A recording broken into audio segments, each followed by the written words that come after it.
Welcome everybody to the Morris and Helen Belkin Art Gallery. My name is Amy Kazimierczak and I am the curator of the exhibition Laiwan, Traces, Erasures, Resists. And this is Laiwan. And we are in the gallery today. We're going to introduce you to some of the works in the exhibition. So the work we're standing in front of right now is called Writing on Writing, and it's probably the earliest work in the exhibition from 1980, 1981. So I thought this would be a good place to start, talking about Laiwan's practice in this show. The installation encompasses works from about 1980 to the year 2000.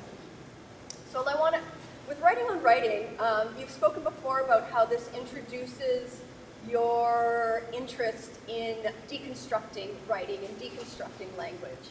And I'm wondering if you could talk a little bit about formally how you would go about that in this work, and what were some of the ideas that came up for you? Thanks, Amy, and glad to be here. When I first arrived in Canada as an immigrant, I found that I was writing poetry. And while I was at art school, I was recognizing how self-expression was inadequate. Like it felt like there were things that were constructing what was considered self-expression. And so I was really interested in exploring what I would call performative language or performative writing, writing that could transcend self-expression or self-testimonial. So Writing on Writing was my first foray into that. And you know, I'm not the first artist to write on writing and to keep on writing, but this was the first one, and there's 4 panels for this one, but we've lost one of the panels, or I've lost one of the panels. And yeah, I think what I was really interested in is at what point does Writing on Writing turn into an image? And for me, there is something else going on when one engages with this piece, that one can sense something is happening, but one is not sure because it's not being overtly stated. So it was a beginning of an interest for me about how to not instrumentalize language, in the sense of how can the poetics of writing and the poetics of language not be utilized instrumentally or calculatively. So I think this piece was the first foray into exploring that. Right. So in this work we have physically writing on writing, which is layers upon layers of pastel, both text and more abstract mark making, layered to create a kind of obfuscation of the exact syntax of what you're writing.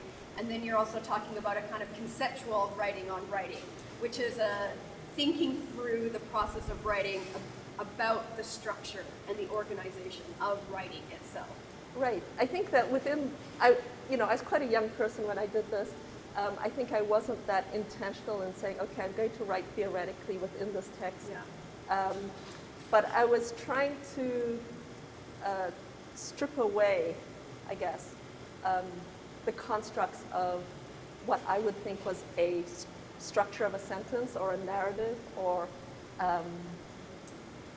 what could be perceived by others, like an audience, as to be me expressing myself in some way, or yes. So I think that kind of self-confession, perhaps, came to be the point where I was thinking, what should be revealed to the audience and what shouldn't be revealed to the audience, and in what ways can one create a trace of some other sense happening, and it could be a bodily sense.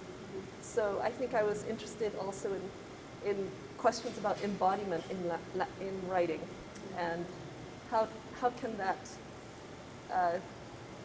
logical, calculative, instrumentalized writing be transformed by an embodied writing. So this was kind of an experiment in that regard.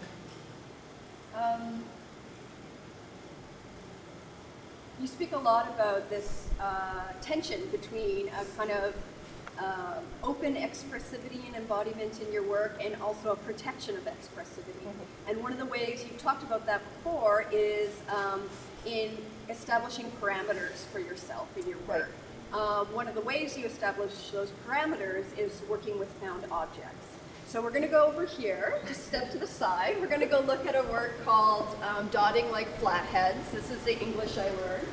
And this is kind of an interesting kind of bifurcated temporality of this piece, because I believe you you find the dictionary that this, which is the material of this piece in the 1980s, but the work doesn't manifest for another decade until about 1996, which I think is really quite fascinating in terms of this sort of long durée in terms of the process of your work, but also its connection and proximity to writing on writing, and yet its distance in time.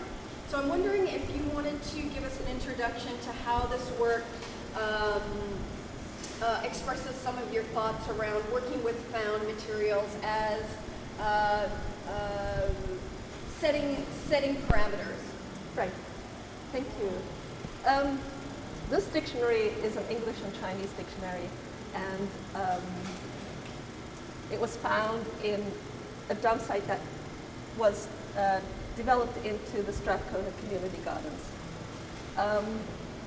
It's only a portion of the dictionary, and so there's only certain letters that were being described in the dictionary. The other thing that I found that was interesting was the kind of language. It's probably the turn of the 1900s when this dictionary was printed, so it's very early. So the syntax and the kinds of sentences it was teaching, say, a Chinese person, were very fascinating to me. So it took about 10 years before I could figure out what to do with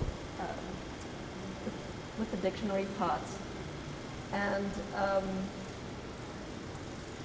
in terms of writing with it, like in what ways could I allow the poetics to jump out of the page? And so there's kind of a redaction going on with liquid paper and whiting out large swaths of the page. So each of these pages represents a letter, and they may be from it. This one, see, I can't see because my glasses are so, the text is so small. You show me which one you want. I can read it. This one's a C. So this is a page from the letter C, and it reads, "You cannot." Oh my God, no, I can almost read it. "You cannot eat your cake and have it. Calamity. If we had been careful, such a calamity would not have befallen us. Calculative." And then it's just the Chinese definition of calculative, which I can't read. But the first one we chose had the word calculative in. But altogether, these pages create a poem from each of the first letters spelling out a word. For me, it's kind of the question of how do we go beyond self-expression? How is there poetry happening everywhere around us? And in what ways are we being written by these texts? And in what ways can we sort of explode them a little bit? So this work is my way of exploding those syntaxes that are constructing us. Some of these sentences, when you put them together, they're quite fascinating. So I was really intrigued by that and spent a lot of time whiting out, redacting sections. Does that kind of answer your question? And I think one thing maybe that's interesting to talk about, when we were just looking at the writing on writing piece, it shows one of your methods, which is an additive method, which is to bring together composite elements and compose them on top of each other or near each other to build second and third meanings and interpretations in the proximity, or in this case, in the overlapping or superimposition of information. And this work demonstrates another tactic that you use, which is one of redaction, or erasing, or withdrawing. And in this case, it's through whiteout, the whiteout, which both obfuscates the text in an additive way, but also erases. Right. And I'm wondering if there's anything else you want to say about the kind of unfolded meaning of erasure in this piece, maybe particularly in relationship to a kind of dual perception of language, or encounters with the dual perception of language? Well, yeah, that's a really interesting point. English is my first language, so I don't have access into the Chinese, and there's a lot of fascination for me, around Chinese language because of its very ambiguous nature, and how do we know what is being said when a number of ideograms are put together, but people know exactly what it means. So there is a precision about it, but there's also a great ambiguity about it. And then there's also the homophony, the amount of words that just all sound the same, or with the play of the characters themselves also have visuality in it. So there's a lot of things happening within Chinese language, which I think English, I'm not certain. I'm always trying to find ways to have those very many different levels going on. And for me, this is one way, which is that there are different things being referred to that are not actually here, but we can sense them. So in the sense of why these pages are hung without any additional framing or things to prop it up except for the magnets. For me, that's really important, so that we just see the pages themselves and in relationship to each other. So when we talk about traces, often the trace is that which is not present, but there is something that's hinting that they exist, something else exists somewhere else. So there's strategies in a number of my works in this show that hint at sources elsewhere. And so when we're talking about erasures in this work, the question is who has access into either the English language or the Chinese language, but also who wrote these texts and who chose that these are, say, good idioms to teach English through, etc. So there's a great diversity of sort of challenges in looking at one of these pages and saying,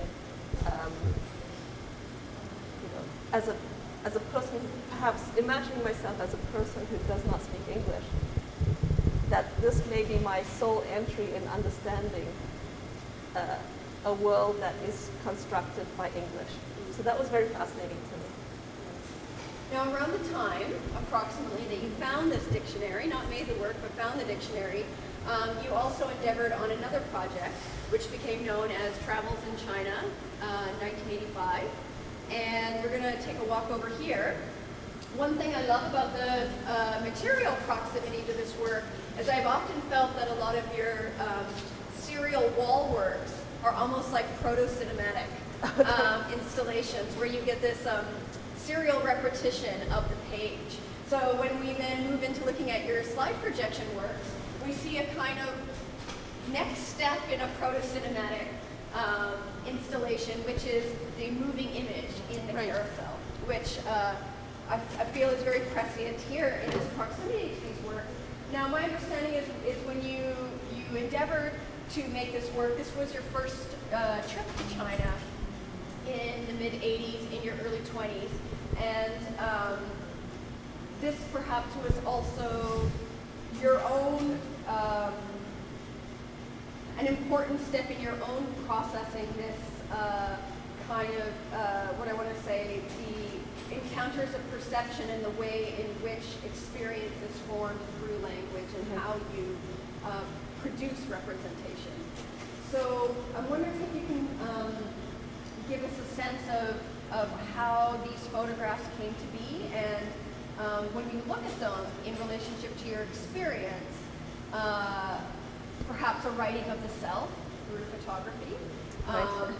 What are you experiencing looking back at these images at this time, and where you see this work fitting into your own formation as an artist? Right. These photographs are photographed by my friend Nina Skogster, who traveled with me to China.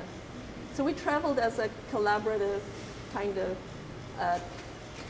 team, basically two friends hopping every day to a different hostel, to a different city, on a different train. I had applied for a Canada Council grant, and so the first Canada Council grant that I received was a travel grant, and it was a travel grant to make this trip. The amount of money wasn't very much, so I had to figure out a good trajectory. And Nina joined me on the trip, and she's the photographer. I was kind of the language person, but as a Chinese-looking person without Chinese language, I was always treated as a foreigner, and I definitely was a foreigner because I've never been to China before. But the reason why I wanted to go to China was to sort of confront certain mythologies and constructs of what a Chinese person is assumed to be. One, English is my first language. I was born in the southern hemisphere in a country that was called Rhodesia. It was ruled by apartheid. So being Chinese was always physically, I was constantly reminded that I was Chinese, even though English was my world, right? So going to China as an outsider, wanting to find an entry point to what is this thing called China. So in Distance of Distinct Vision, there's a piece called Ubiquitous China. That was written soon, yeah, it was written after this. So it was informed by the travels. Because also this China is a very specific moment in time. We can't call this China any more that we can call today's China, China, or ancient China, China. So what is it that we're encountering? And something that I'm very interested in is,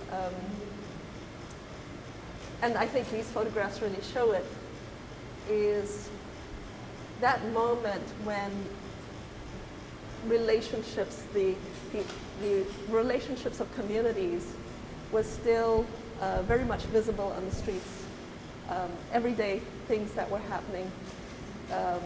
What we're calling intangible culture.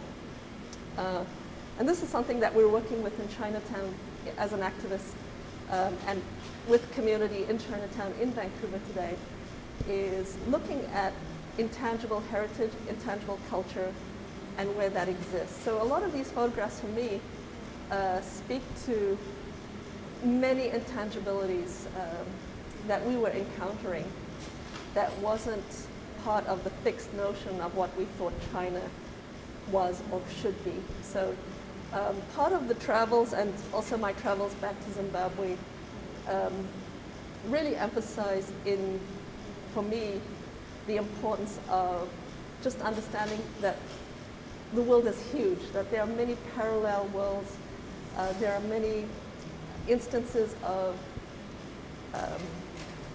intangibilities that can't be fixed by, definitions of what people think China is. And then today, during the pandemic and the 700% increase in anti-Asian sentiment in Vancouver alone, I think it's really important to have a look at those intangibilities. And I think that's what the travels in China, that's what the texts in Distance of Distinct Vision are trying to trace and resist those kind of easy definitions. I would like to go and look at distance of distinct vision next because I think, as you rightly said, while you were on this trip, you made a number of other stops to some important cardinal points in your life experience.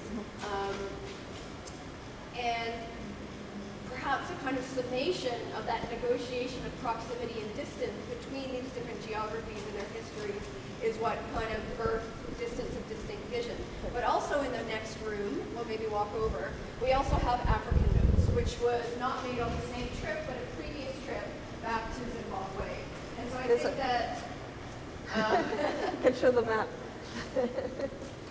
So this is the map that Laiwan submitted with her Canada Council grant to produce travels in China. And we can see in it there's an A, B, C, D marked out, which are 4 significant locations: A in Zimbabwe, B in Finland, where she met Nina Skogster, C in China, where they traveled, and D, the west coast of North America, where she had been living at the time and returned to.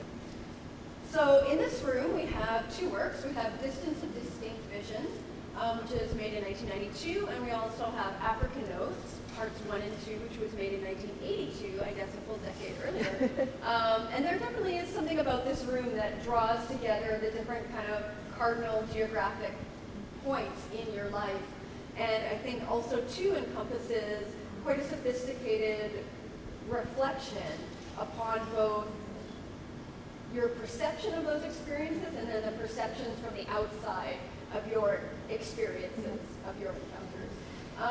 Right here we have, this is I believe the 2nd chapter in Distance of Distinct Vision. Right. And I'm wondering if you want to tell us a bit about, this is the only instance in which color photography comes into this work. Right. And if you want to give us a sense of why. Oh, good question. So those well, two... where and why, perhaps. Where are we and why are we there? So this image is taken along when we were going on a boat down the Yangtze River. So the Yangtze River today has been flooded to make the Three Gorges Dam. And so some of those images in Travels in China are no more. Some of those cities are no more. They're all underwater. But this was taken along the Yangtze River. This is taken in Saturna Island. This piece is called Ubiquitous China. It's the piece that I mentioned in the previous section. This is Hong Kong. So 1992 is before the influx of Hong Kong people in Canada, but it was already, there was already anxiety about the 1999 passing over of Hong Kong from the British to China. So this is Hong Kong, and this is North Vancouver. And these 2 images are printed on digital color photocopy. So I was very interested in the analog printing of the Cibachrome and the digital and the matte finish. And again, we've not framed them. There's for me at that time, the question about how to speak to Columbus's arrival in the Americas 500 years before 1992, because 1992 was the 500th year. And this is, Distance of Distinct Vision was written to kind of resist that. And part of that resistance was creating a work that was really unspectacular. Unspectacular in a way that perhaps people were drawn in to say, well, what's this about? Because it's so unspectacular. There's the pages it's printed on were chosen to fade over time, to mark how time will change the color of it, where the text will fade. And as we stand in this room, we're also noticing how it moves with the air in the room. There's something about the vulnerability of the materials that I was very interested in, to not create an armor around the work, but to to strip away, to kind of access a certain kind of vulnerability. And I think that is a theme with most of the works, is that I'm really looking for not only an ephemerality, but something that will disarm the viewer. And this text, because it was in response to Columbus's 500th year in the Americas, I was also trying to figure out how to speak to the colonialisms of everyday life, the colonialisms within relationships, interrelationships. And so the texts speak to that. And since this work, I've continued to try and figure out sort of decolonial strategies. So the defiance to avoid being consumed is also why this piece sits on the walls this way. So. And for those of you that don't get to see the detail of how this work sits on the walls, these are just single pages that are hung by small magnets at the top that allow the bottoms to have some fluidity or agility and to be moved by air, very similarly to how the dictionary pages in Dublin flatheads are hung in the other room. One thing I just want to note that I think is quite striking about what you pointed out, both about travels in China, which you've noted that the importance of temporality. Mm-hmm. So you've noted that this is China at a very specific moment, 1986. It is not the China of even a year later, or when communism fell in Russia. It is definitely not the China today, nor was it the China of 30 years prior. Mm-hmm. So how do we keep this sense of the vulnerability of time in mind? Similarly with this image of the Yangtze River, you've pointed out, these are places that don't necessarily exist anymore, nor does the skyline of Vancouver or Hong Kong look this way anymore. And so I think this sense of both material vulnerability or fragility of the paper, the 35 millimeter slides, the 16 millimeter film, and this sense of material vulnerability that's happening in your work is also present in the sort of glimpses of time that you have put your attention to. And that this sense of motion or this sense of vulnerability, I think, also speaks a lot to your experiences as a migratory person, as a person in motion, as a person in flux in the world.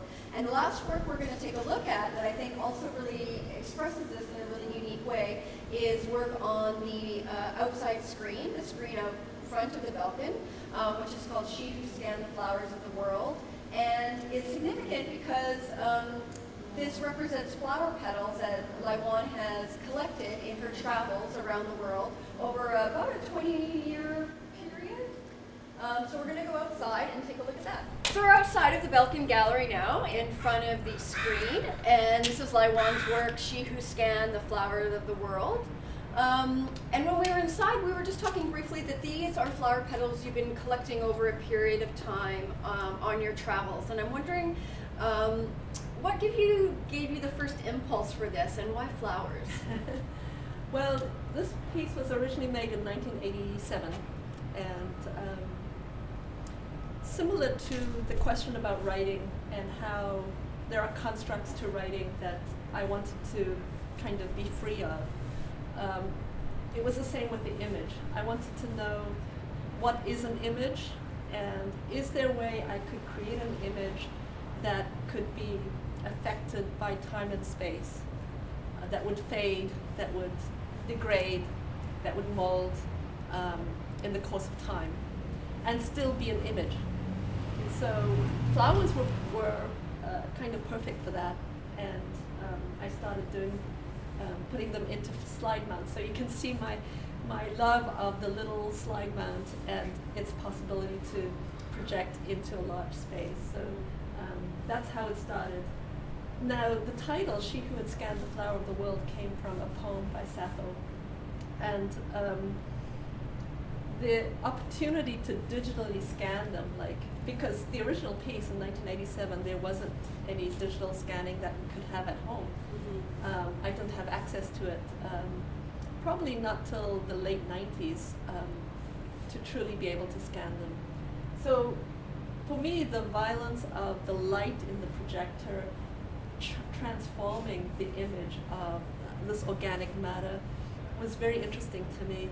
And then the possibility to scan them and have an image that is the moment that it was placed into a slide mount, when it was fresh, and then we can see what time has done to them. So when we go to when audiences go to the Kerner library, you'll get to see the little original slide that made the two prints that are at the library.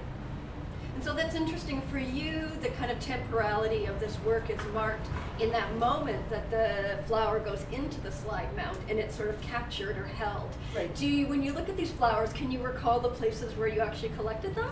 Well, some of them are not collected by me, but I've invited people to collect for me. Okay. So sometimes I've traveled and people have collected for me, and then other times, and as I got more organized around it, because it's a bit of an archival mess that I have, but I've invited gardeners to give me flowers from their garden. So some of these are from my friends' gardens. Okay.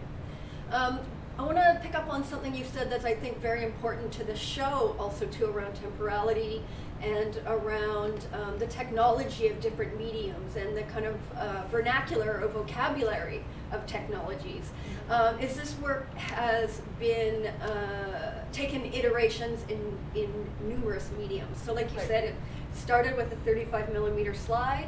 They've been scanned into digital images. They've been printed into photographs.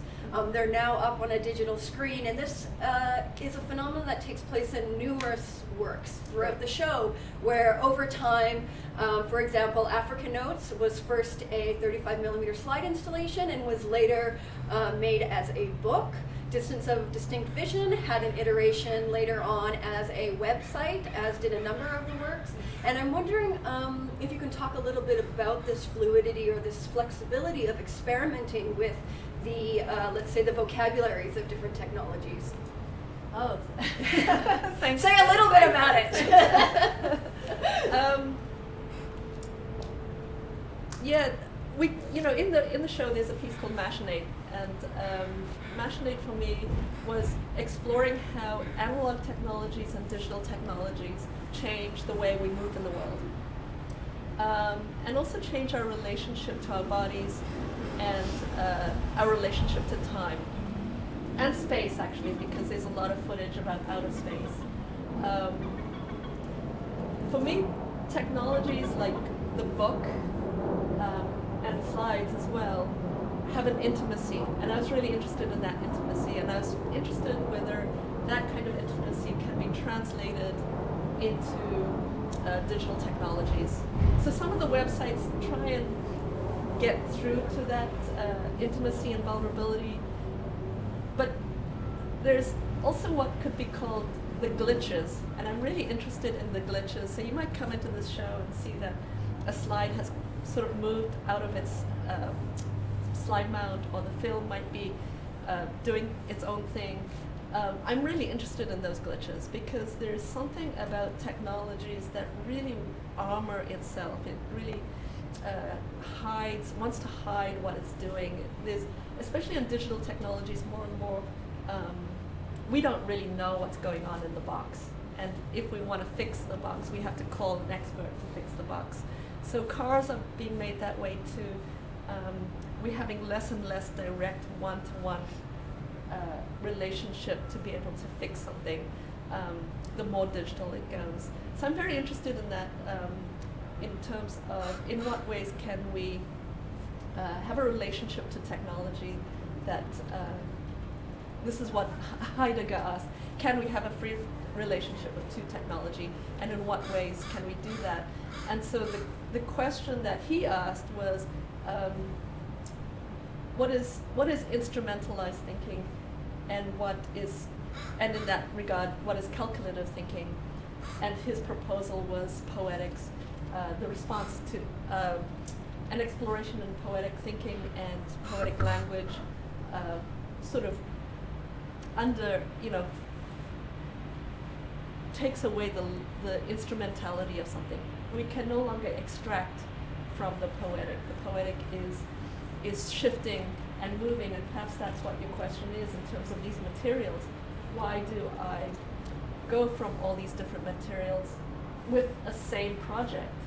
Is because I'm trying to figure out the construct of a material, and then in what ways to sort of infiltrate or undermine or figure out where its glitch is. So perhaps that answers your question. I'm not sure. I think that's beautiful, and I think that's a beautiful place to stop. And we'll leave our viewers with that thought and an invitation to come and see the show and experience Machinate for themselves. It's quite an immersive experience. And thank you so much, Laiwan, for your time today, and have a great day. Thank you, Amy. Bye.